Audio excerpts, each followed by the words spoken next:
后来继续来到南投的中兴新村，当地真有名的臭豆腐店。4月初有189个顾客食因的臭豆腐了后中毒，受害的民众伫网络社群号召成立自救会，有56个人联署指控头家无负责任，甚至拆店搬设备，哪想要来逃走。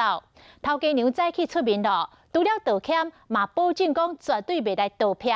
而且嘛，已经甲75个人达成和解赔偿。这头家娘是讲甲真激动，讲甲流目屎。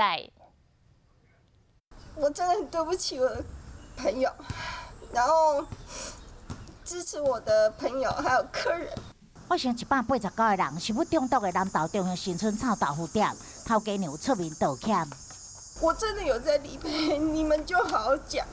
4月初，189位来自全台各地游客来夜店来用餐，所食到干尖沙门氏杆菌的食物，造成吐、骨流。事发了后，56位民众联署成立自救会，指控臭豆腐店无愿意出面处理，也去拆掉店铺、搬走设备，这个业者想要盗撇。我们都静静的一直在跟客人理赔，亲自登门拜访，而且去送礼、道歉，很对不起。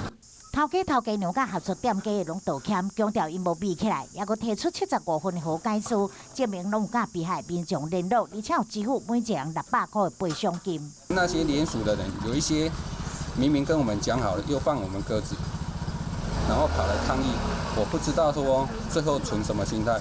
头家讲，这几天把店铺拆掉，是因为设备老旧，环境无够好。目前嘛咧接受调查，并不是要闹跑。真有诚意，要甲受害民众和解，一定会做好所有理赔。